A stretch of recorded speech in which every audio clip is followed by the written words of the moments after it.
Good morning, good morning. Good morning, SharkyDJ. How are you? Not too bad, not too bad. Not Oh too my, bad at all. well, I'm here fighting with Willow as usual. She, likes to make an hmm appearance on my lap as so, and can see hmm her tail fluffing up in the air there. As always. Yes, she likes to come and join me. There you go. Settle down, puss. There. So, good morning, everyone. Good morning to everyone on Mixcloud. Good morning to Light, G4's Sugar Sweet, Jax, Happy, Susan Simpson. I know you've done this already, Sharky. And First Lady, Venar G, Spice Nice. Gosh, Janet Bajan Fitness. I couldn't do my Bajan voice there. That was terrible. And anyone who's on HPQ's Mixcloud this morning. Good morning, everyone. Good to see you've been reading the news, Sharky. You're doing my job now. You taking over now? Taking over your job, taking over, definitely. Well, you are doing a fabulous job. And the story that you were talking about just before you played the track was one of the hmm stories that I was going to talk about today Okay, okay. in terms of this woman. Now, as you quite rightly said, she was a cleaner working for some lawyers' offices, earning £13 an hour. And there was some leftover sandwiches left over from a meeting. And she decided to help herself to a tuna sandwich that was left over, and got sacked by a company. Now, she didn't, it wasn't the lawyer firm that sacked her because they made a statement saying, look, we welcome discussions about this, but it was the firm, Total Clean, it's called, that sacked her in regards to her violating its policies. Now, they're saying it's theft.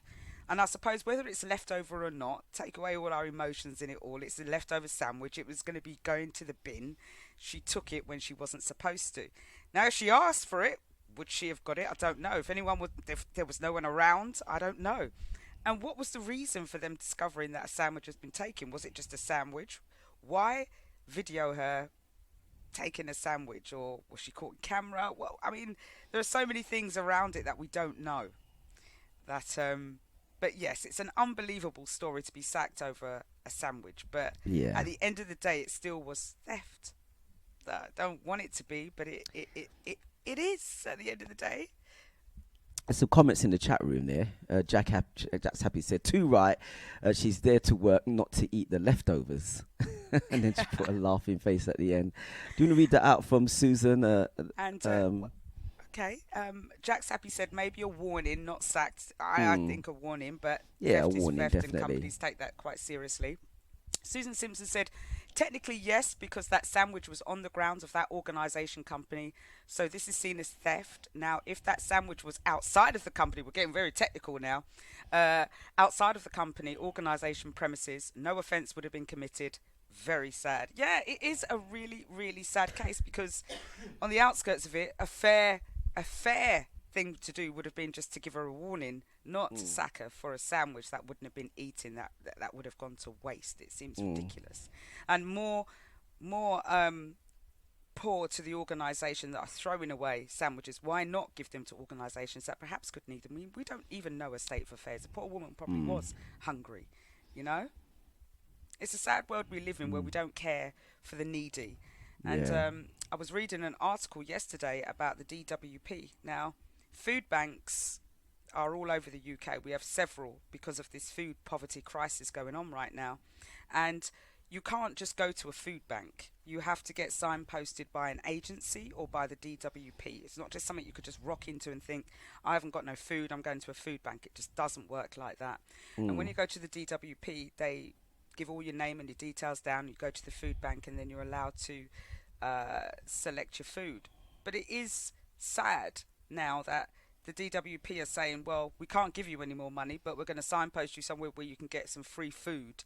I mean, what kind of world are we living in these days where we've got restaurants wasting food every day, yeah. or these sandwich vans, or these all these catering firms, and the amount of waste that we've got and the piles of waste we got, and we just don't think about sustainability that way. We're thinking about cars and paying money to drive into London or Birmingham, but we're not thinking about sustainability in the long term, such as food waste and things like Yeah. that. Yeah, unfortunately, that's the way that the world is, isn't it? If there's food to be given out, why not bring people in and just give it away? If you're going to throw it in the bin, feed somebody. There's so much people that need it, out there. Susan Abs- says a verb. yeah, Susan says a verbal warning could have dealt with that. Wicked people.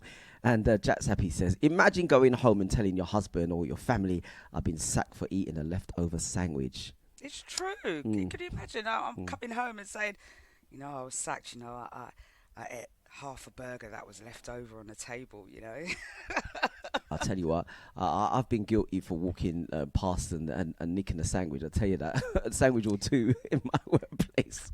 Listen, what if I got sacked? Look, I should have been sacked 10 times over for the stuff. Look, I've got all sorts of... I shouldn't really name any companies I've worked for, just in case. No, don't. On a fast, people go back and start tell where I've worked or what I've taken. Let's just say there was some stuff in my house. Yeah, that I didn't quite ask for. Let's just say that some stuff that's got me by. All right, let's just leave it as that. But everybody knows. There's some stationary thievers out there. Everyone's taken a pen or a pencil or something. Or a whole bag of pens. Like, not even one pen. The box. The nice pens as well. Guilty. They're gone. My sister used to wait till January every year to get a pen and a diary, a box of pens and a diary from. And decent ones too. Decent ones as well. Ordering. When you're supposed to order 5, I ordered like 15 packs. Listen. I'll tell you what, right? I think this sandwich was nothing because everybody does it. Anybody who can nick something, they will. People do it. It's just standard. But for a sandwich, come on, £1.50, I'm a slap on the wrist. But to sack a person for that, I just don't think that's a sackable offence, to be honest with you. No. And we'll talk about some other stuff, what people used to get away with in the old days after this. We were talking about this a couple of days ago. When you worked either as a bus conductor or on the Underground. London Underground ticket, yeah. Some people have retired on these extra funds. And right? you're not That's wrong, say. Some people's houses have been bought from like London Underground. I never worked on the barriers. I mean, I did give it a break, but I didn't. I never had a job working on the barriers. But I know some people that did. D Brown says, I used to volunteer at a soup kitchen and noticed even working people attended. Yeah, it's that kind of world we're living in now. Yeah, it's difficult. It is really difficult. And the hardest thing is that when people think that you're living okay, imagine someone like myself or yourself, and people find out that you're going to food banks. People necessarily wouldn't attribute that sort of lifestyle, thinking, you're going hungry or you haven't got any money. They just naturally assume you have. So it's always a surprise if you see someone of some kind of working class thinking you shouldn't be in this situation, but it affects everybody. If you suddenly lose your job, and I said this a couple of weeks ago, you are 3 months away from being homeless, right? If you can't pay your mortgage for 3 months, they're going to come and take your house and you'll be homeless. So, something to think about. Get a side hustle, Yeah. Do a big stationery order and sell on the side. Stationery. Stop encouraging people to get sacked. Let's come back to the comments after this. You HPQ. Oh, thank you. And good morning to Wolf Michael Fister and Ladybug on the HPQ Mixcloud. Good morning to you. Yeah, good morning, now, good morning. Some other messages on the chat. First Lady said maybe it wasn't the first time she'd done it. There could be that. Remember I said that, there's always some other sides to the stories here. And Susan Simpson says on the food banks, we have a Peckham pantry that is open to all working and non-working people, which is good. So if you live around Peckham or you can travel to Peckham, there's a pantry there where you can get food for those that I think I'm going to head down there. Issues, yeah. Yeah, I'm going to go down and get some food. Now, Susan Simpson is very smart, a lady of my liking here. I had to clear out a cupboard of one of the services I was working at. I spoke with my area manager about the content of the cupboard. She advised that the staff could take what they like. I put the items outside the building, so it couldn't be construed as theft, right? And the staff took what they wanted. No theft occurred. Good lady. Now, Stephen Henry says, morning, I take pen, paper, writing pad, etc. When the big wigs are getting all the money for a job that you can do, sorry, but I have to take what I'm owed. Look, I lost my TV remote control, and I was in one offices way back when, and saw a Samsung remote control, and I just thought, there's my replacement right there, because you could just tune it to your TV. So, I had a replacement remote control. I've got headphones. Batteries. Listen, I never used to buy battery. Look, I'm not even starting because I'm going to get myself into severe trouble Yeah, here. you are Stephen definitely. Henry, I'm with you, mate. I'm with you. That's all I can say. Yeah, you will get yourself into trouble. You carry on.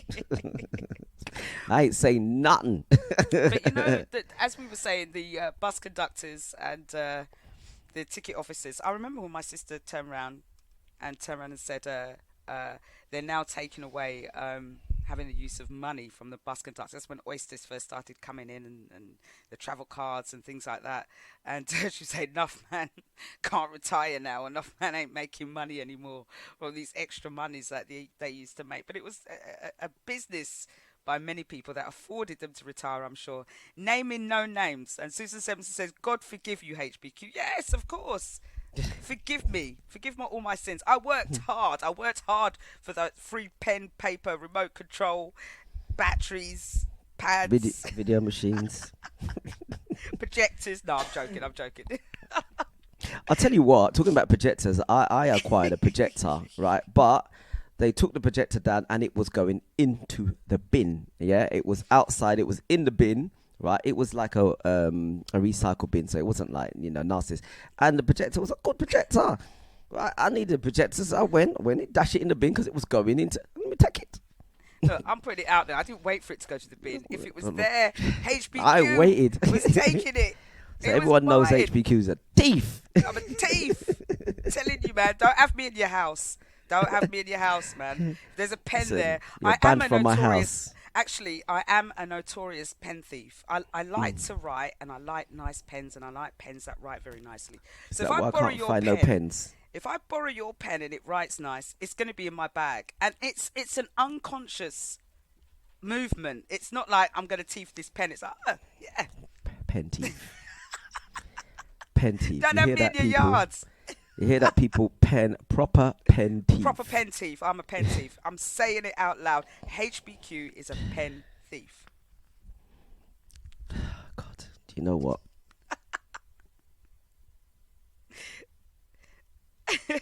You're on your And, own. Oh, I'm thank ashamed you. to be on the screen with you.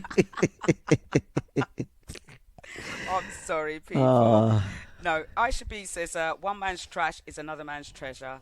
Just like the lighter teeth there. You know that, innit? Listen, I could have several thousand lighters in my house, and by the time people leave, there's no more lighters left. I can't light no candles whatsoever after them gone.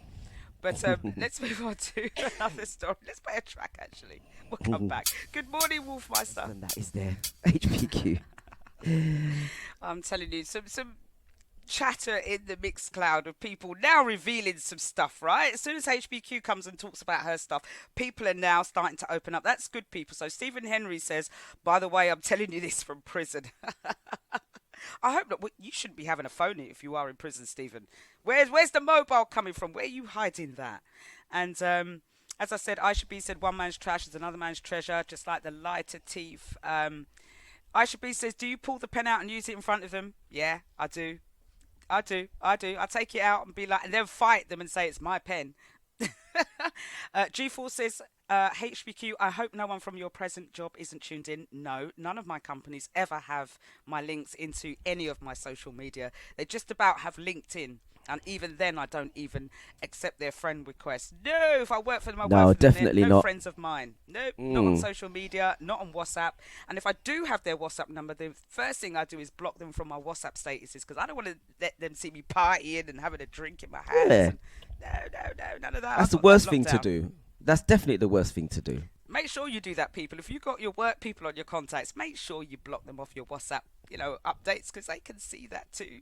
I've got all kinds of agencies looking at my WhatsApp. I don't want them seeing the times of the life that I'm having. No.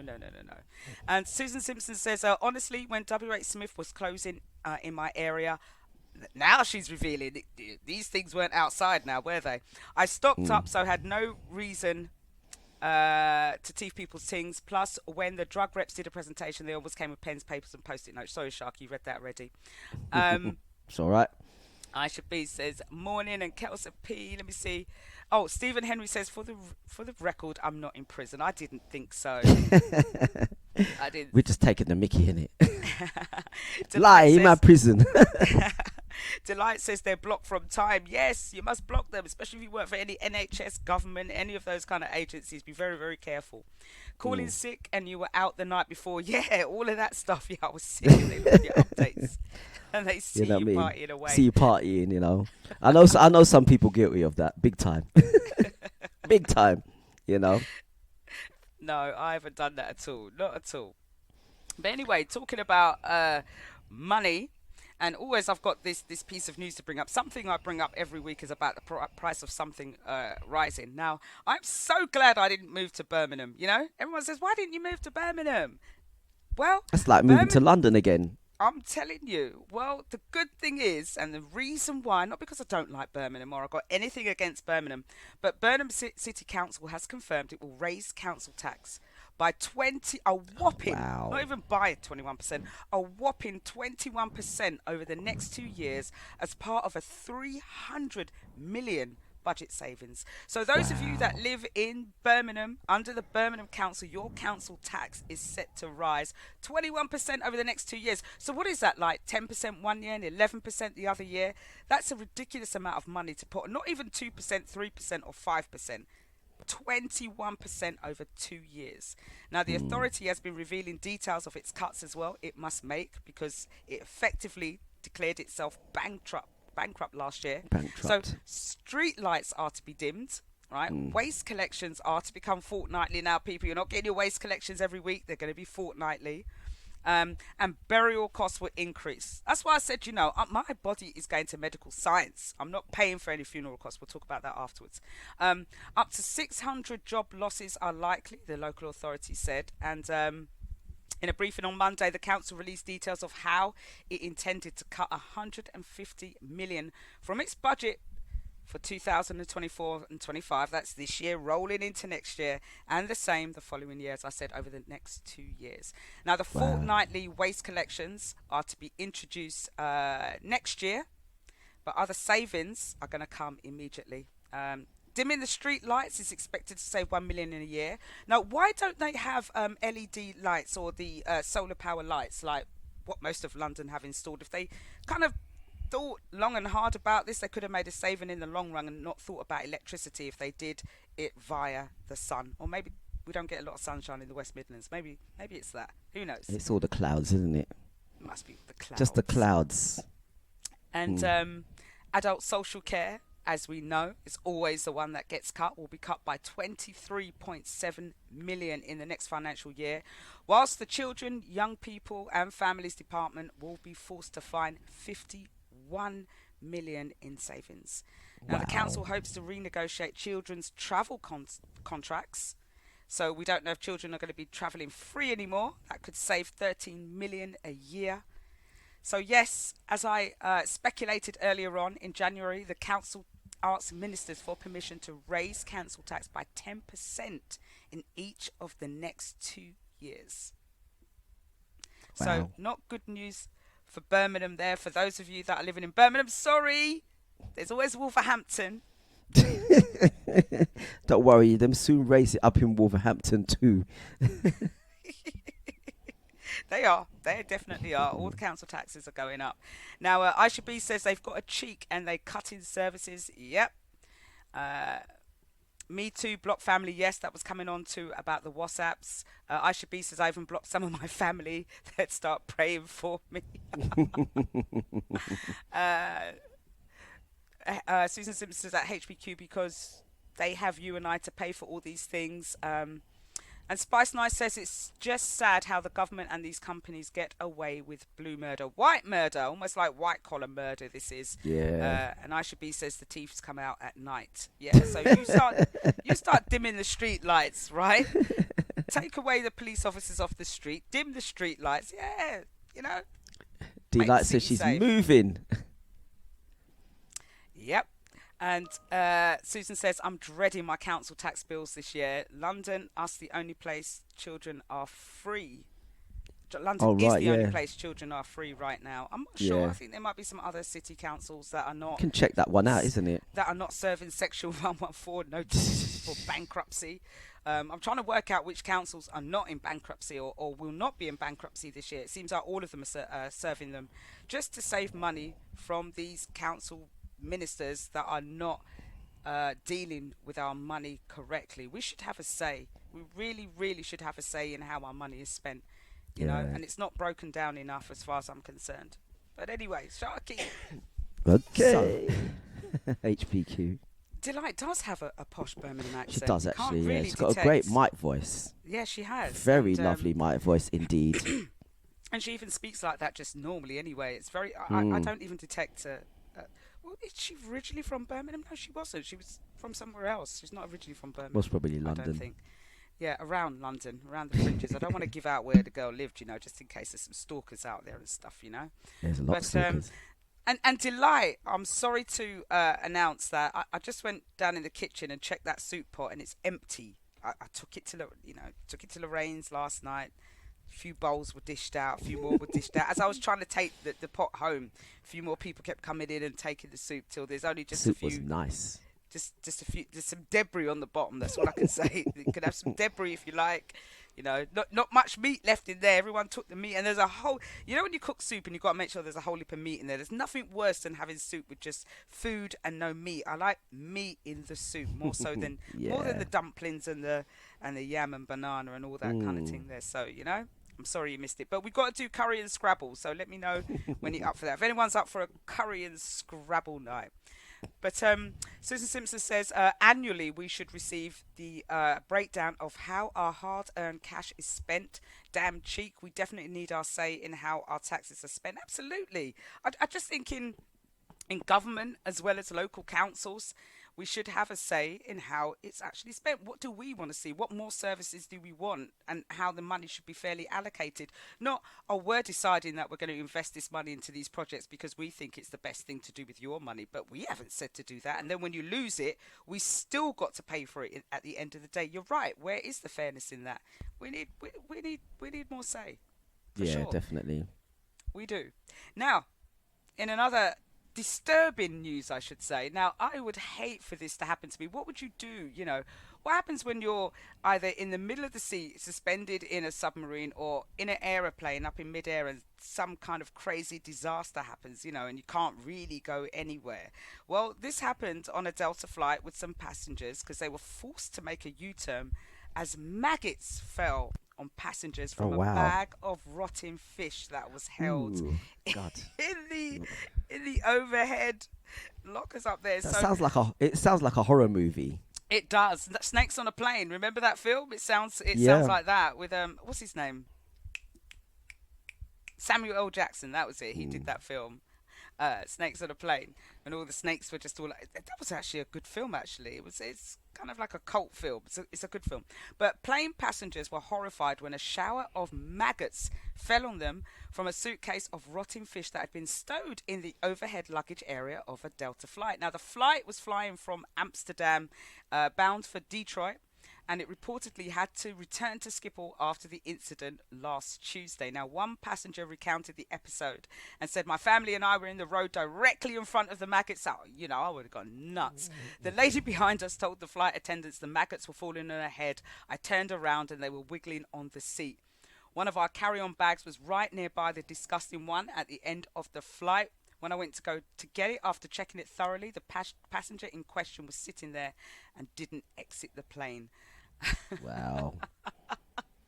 So the owner of the suitcase was held behind after all the passengers had left the craft upon landing. You're damn right. You know, I probably would have just left my bag there. I don't know where these maggots were going.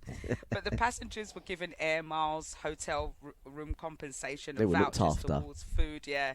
But they did confirm that a bag of rotting fish was on the aeroplane, and they apologized to passengers. Now, how did this guy get a bag of rotting fish on a plane? Now, for those of you, right, that don't know about rotting fish, it's like cabbage. When cabbage is dead, cabbage stinks to high heaven. The other thing that stinks is fish. When fish goes off, it goes off. Now, I had some fish in my car. I was transporting them.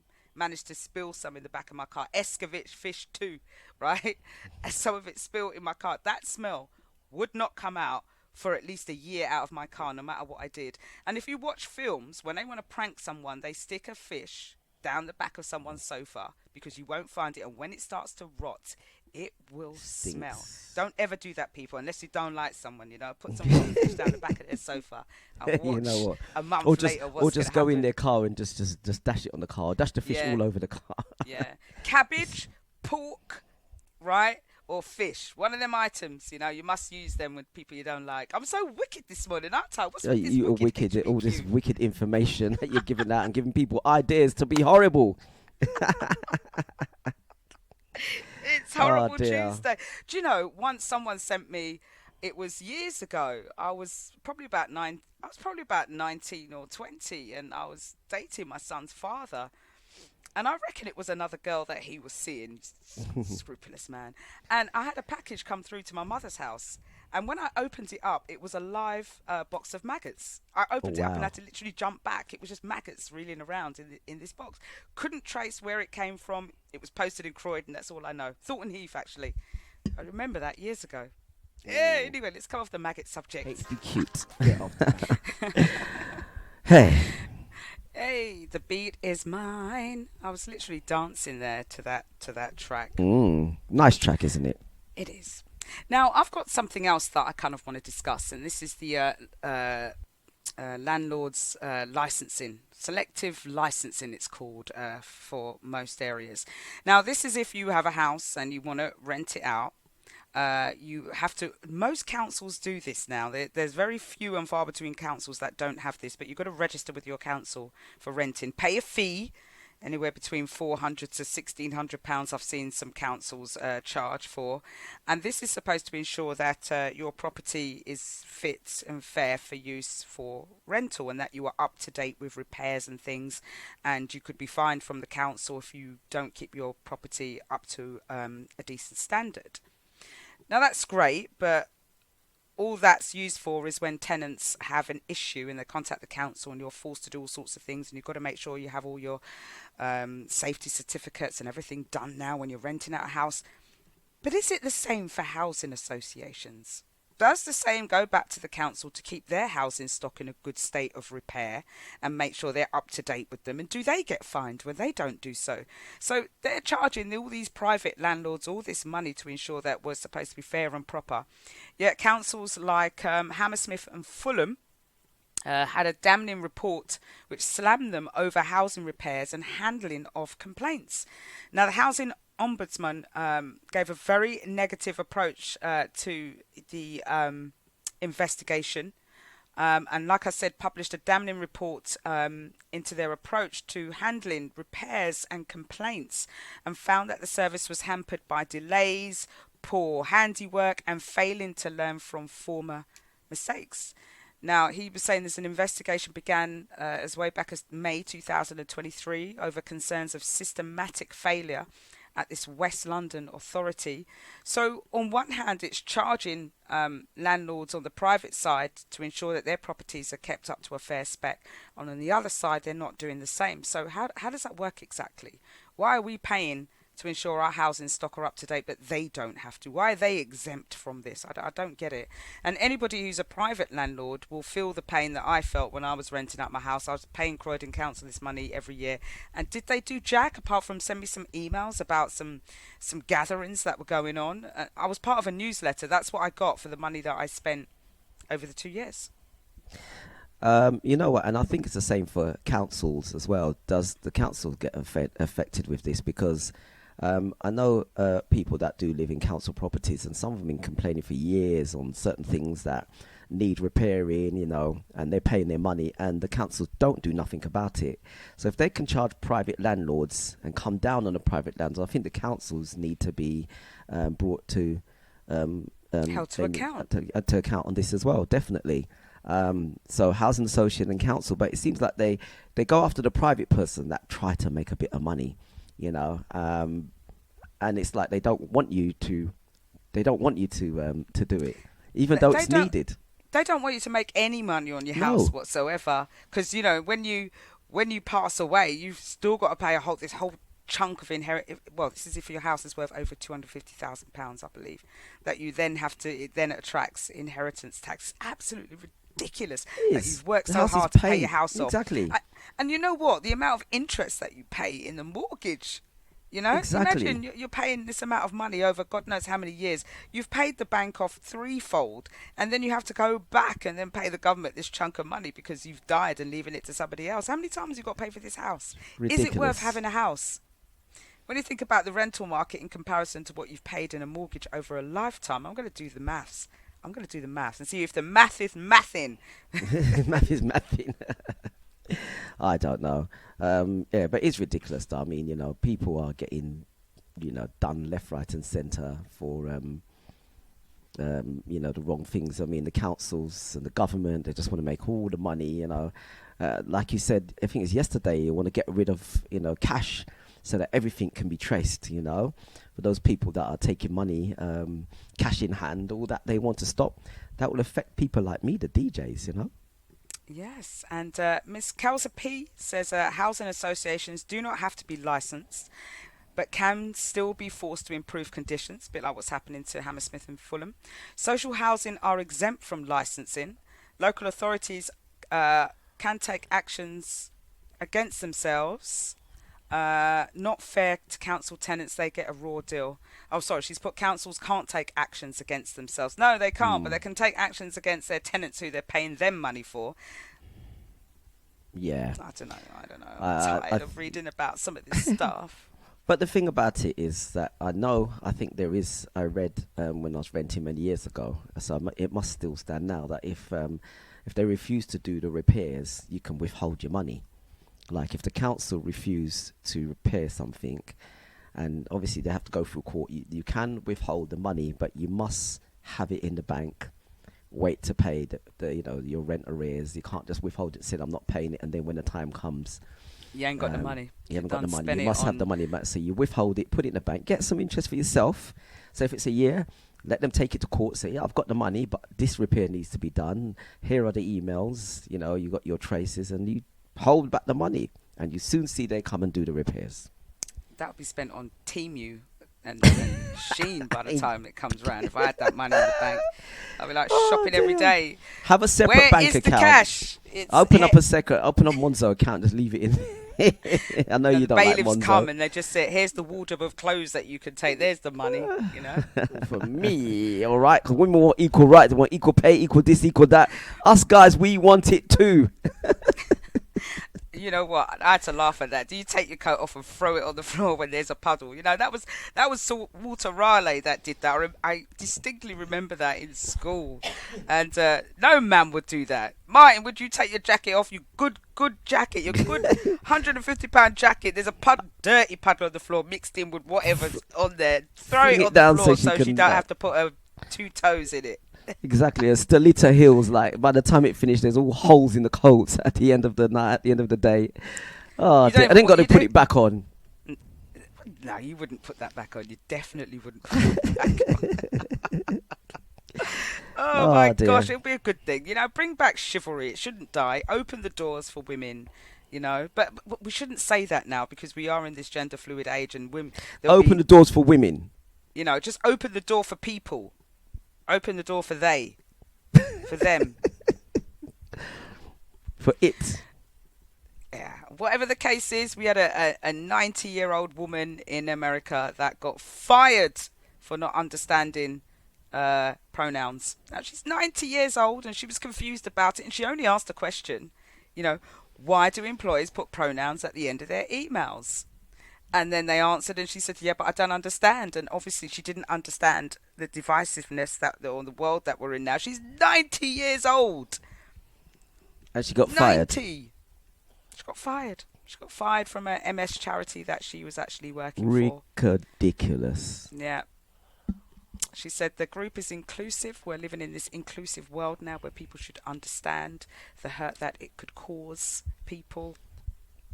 And so she was fired for asking questions about why people use for pronouns. Now, I suspect there may be a little bit more to the story than that. At 90, she's probably saying all sorts of things like, black people should go home and things like that, because 90-year-olds think they can get away with things like this.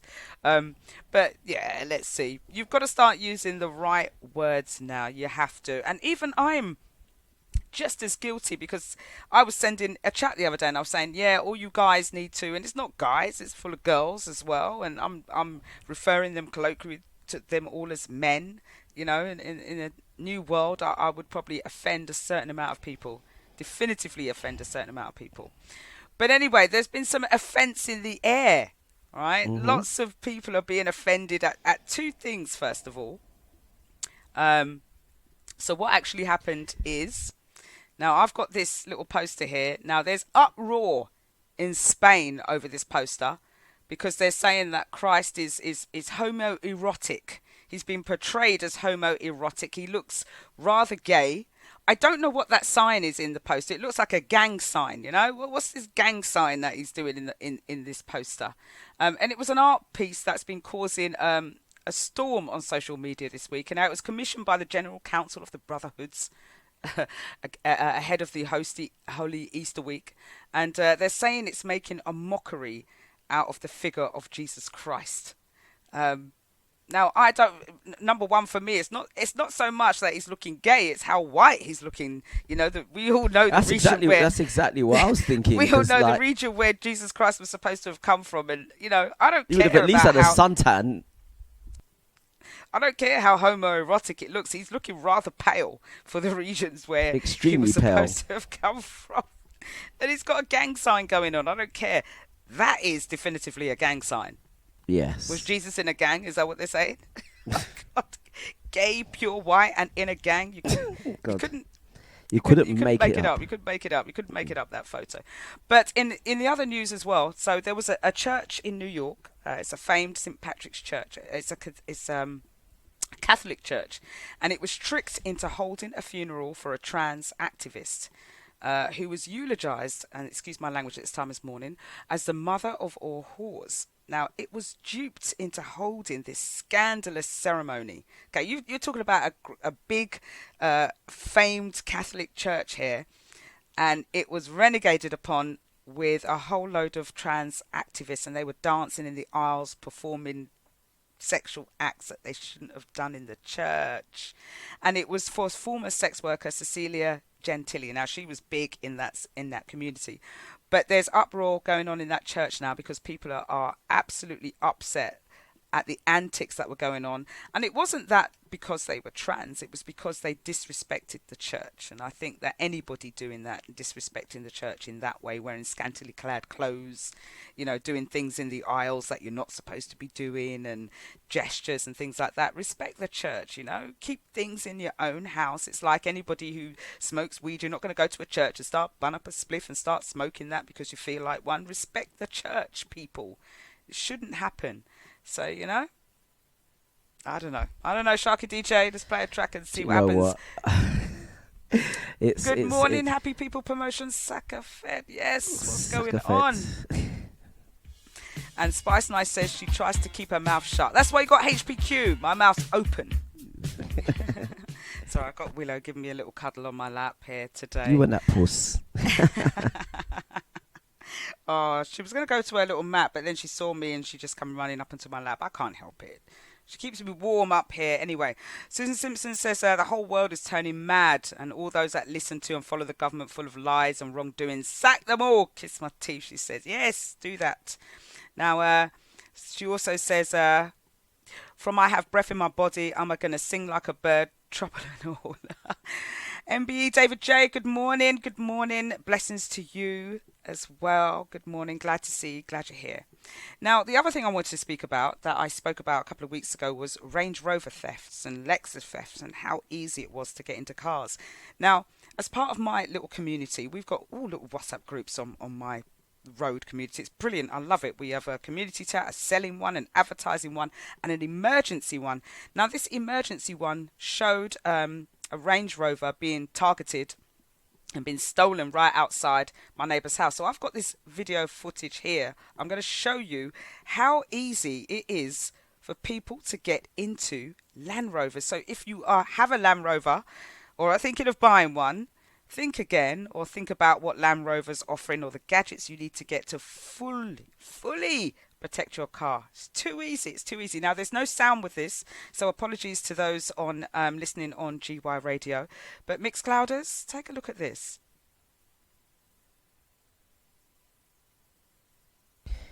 Yeah, so just describing what's going on, you've got a couple of guys, you've got three guys come up on somebody's drive. One goes to the front wheel to the left of the car and pulling out the spoiler and doing something underneath.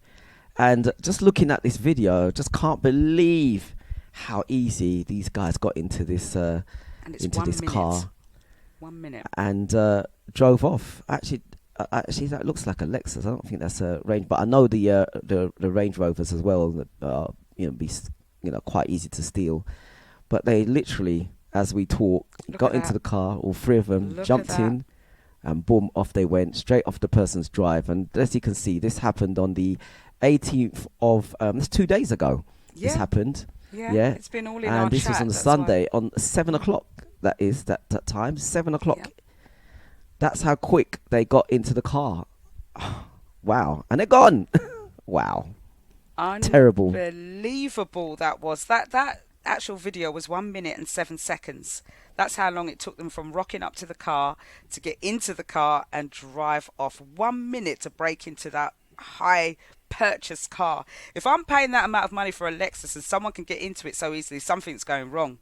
Something is going absolutely wrong. Now, Sharky and I were discussing this yesterday, and you said something about a ghost immobilizer that people are ghost getting in the cars. immobilizer. Yeah. So, but by the way, Lexus and Range Rover have put out announcements to say bring your cars back into the showrooms. They have got fixes to try and stop people from getting into the cars. They also say that they get in via the Bluetooth technology, so try not to leave your keys anywhere near your cars because they can obviously infiltrate that way.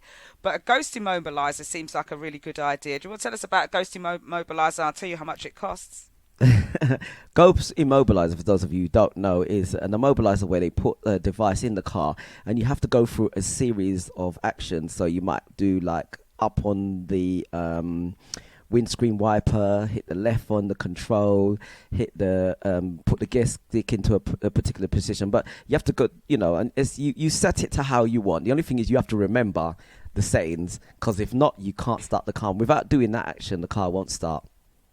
Yeah, correct. You said that, absolutely correct. It's designed to protect against key cloning and hacking and things like that. So there's a personal code sequence that you have to put in, and without that sequence code there's no way that they can get into the car. Now, looking at this particular website, it's saying it costs £499 to install and fit, which really actually is not a bad price to protect your car from potential thieves, especially if you've got spend some money on your car and you've got like a Lexus or a Range Rover. When you get those cars, you do have to spend a little bit more extra money in protecting your car. I don't think you should just be so blasé and think I could just leave it on my drive, it'll be fine, No, it won't be. You're going to have to get a barrier at the front of your house, put the wheel lock on, get the ghost immobilizer and everything. And good on those people that want to get a Range Rover with the insurance soaring to like 14,000 to one couple I read about, because they are such easy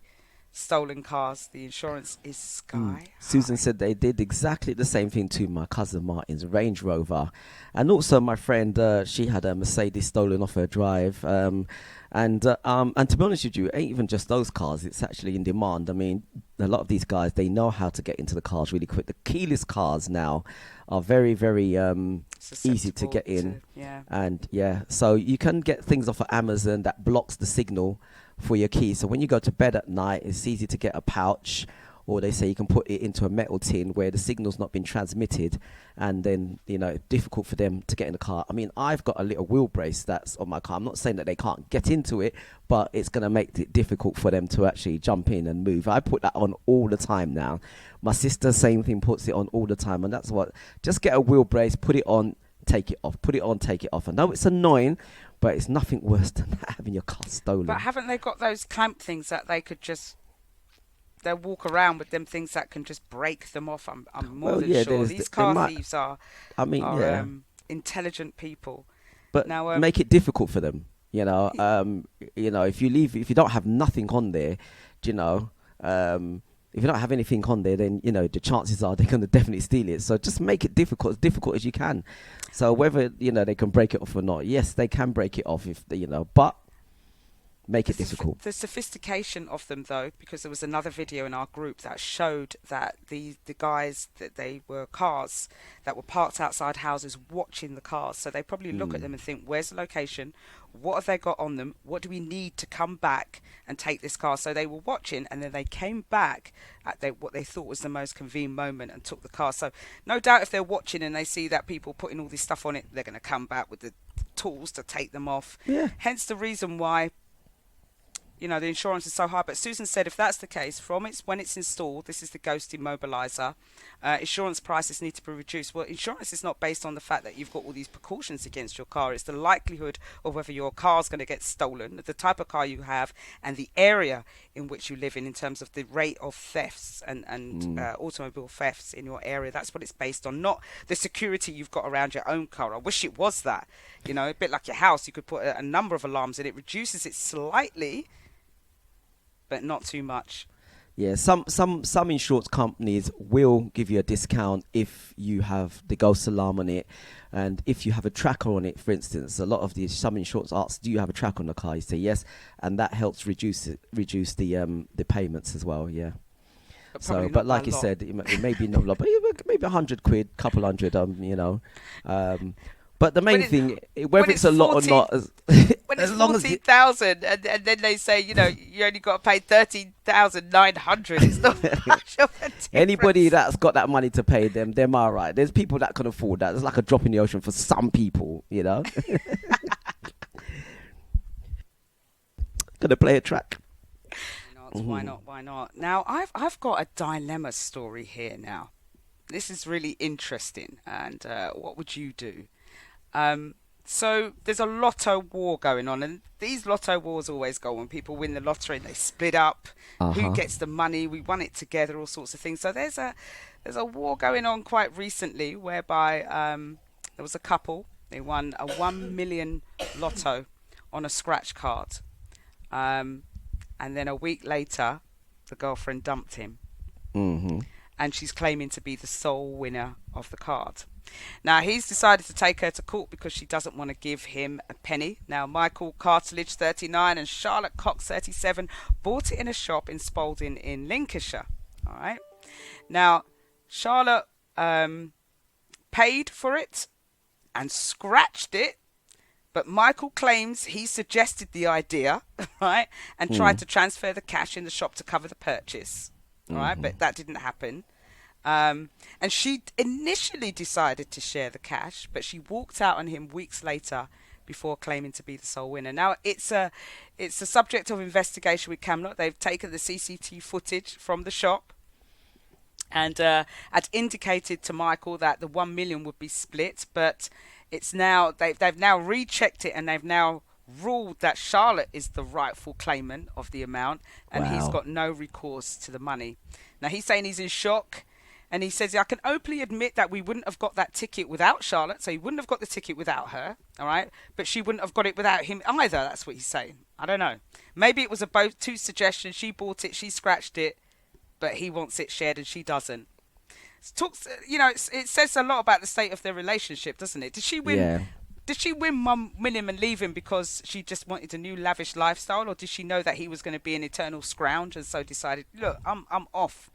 Was it right? Was it morally and ethically right for her to turn around and say, you know what, we were in the shop together, we suggested it, now I'm off, I've got the cash, see you later, bye? Surely she could have just said, you know what, here's a tenner. £10, that is cold. That's a lot.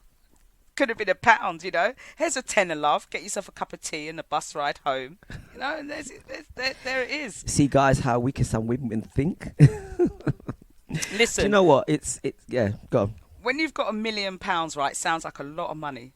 When you got to split it 50-50, 500,000 suddenly doesn't sound so high, does it? No. but it's high. It's not high for the person that's got the million, but it's high for the person that hasn't got it. The person's got the millions So not I thinking of mean, that. it's a bit of a difficult one now. And I don't know how the law would go on that. But if I'm in the shop with my partner and I say I didn't have the money, or let's say for instance I had the money and she suggested buying the ticket, so let's buy us a ticket, and I say yes, okay, I'll buy the ticket, then I think that it should be split. The fact that she took her money and bought it, you'd say that gives her the right. But would she have bought that ticket without his suggestion? If he said, let's buy a ticket and I'll give you half the money, she didn't give him the chance, then it's a bit of a difficult one. It's a very, very difficult one. Obviously, if they've got problems in a relationship and, you don't know what he's done, she might have known a few things and thought, you know what, I'm off, like you said. I don't need you now and whatever. Or he's arguing about the money after. It's a real difficult one. I think she should have given him something, even if she had gave him sort of 10 grand or 20 grand. So listen, you know what, take that and hold that and put that in your pipe and smoke it and do whatever you want with it. But she should have given him something, she should just not take the whole lot. So it's a difficult one. It's a real difficult one on that one. I really don't understand, Do you know what? Sorry, D-Brad said the same thing as me. I didn't even see that. He said she should give him at least 10 grand. Yeah, that's what I feel. I've got naughty HPQ head on today, The moral of the story is, right, when you're buying your lottery tickets, buy your own. Just buy your own. Don't suggest. Get your own ticket. Take a tenner and be satisfied, young man. Take a tenner and be satisfied. I mean, I've actually bought a lottery ticket for people, as a gift. Right? Imagine they win that million. That's theirs. I've bought it as a gift, isn't it? Can I come back and make a claim on that? I don't know. There you go. What if they do win? Are they supposed to give you some money as a gesture of goodwill? How does this goodwill extend? When does it stop? There's got to be a boundary of goodwill gesture. And you know what? I am messing about. I'm not that evil as to not give anybody any money, and I'm neither that greedy either. But at the end of the day, she's entitled to it. She bought it. She scratched it. Camelot has ruled in her favour. She's got the cash. See you later. It's about paying. Being raw with it now. Being raw with it with anybody, whether it's a man, whether it's a woman. I think if you take your money out, you scratch it, and you bought that ticket, and it's your money, it's your ticket. Simple as that. It's a bit like going into the shop and buying, buying some chocolate or buying some milk. That's your milk. Once you bought it, whether someone suggested, it's yours. That belongs to you because you've paid your money. So, what's the difference? Now, had he turned around and said, like, right, I'm gonna put 50p towards it, and you put 50p, and we both put 50p towards it, then there's the equal split. But in all reality, I'm going to rule in favour of the young lady. It's her money. She does what she wants. Whether people want to call her wicked, it's her money. She's paid for it. She's gone in the shop. He never had the money. Tough. You didn't have the money. You suggested it. So what? It's hers. Okay, so this is the Breakfast Flight Show court ruling on the matter. Sharky DJ, the judge, has ruled in favour of Charlotte to receive the whole amount. That's the final ruling on that. That's a final, yeah. Now, there is, very, very quickly, before I depart, I'm going to talk about some shows very quickly. I see the time is now 9:46. I'm going to leave Sharky with the last 10 minutes of the show. Now, talking about the lottery and thieving lottery tickets, there's a show called The Syndicate. It's on BBC, so you can find it on the iPlayer, those of you that have paid your licence. Those of you that are borrowing somebody else's. It's on BBC iPlayer. And it's called The Syndicate, and it's about a syndicate group that wins a lottery ticket, but the shopkeeper has stolen it and says they didn't win it and then took the money for himself, and it follows the whole story of the group. It's a bit of a black comedy, but it's real good fun. It's a good watch. And maybe if you've got a few hours, sit back and watch The Syndicate. Now, that's HPQ out for HPQ News this week. I've been naughty HPQ today. I've been talking about all sorts of things I shouldn't be talking about. Maggots. I'll be back next week, Monday. Don't forget, the therapy spot is on Sunday with Scott the therapist, and we've got a guest, Karen Omar, mind, body and soul practitioner from Self Ease Solutions. So it should be a good one. 3 hours for those of you that can tune in for that long, from 12 till 3 p.m. And tomorrow I'm on LWR live on Mixcloud, along with everybody else, along with the Delights and Pablos and Countrymans on Mixcloud. If you've got time for HPQ, come and tune in. If not, I will see you guys on Sunday or next week. Thank you very much, and goodbye. Have a wonderful morning.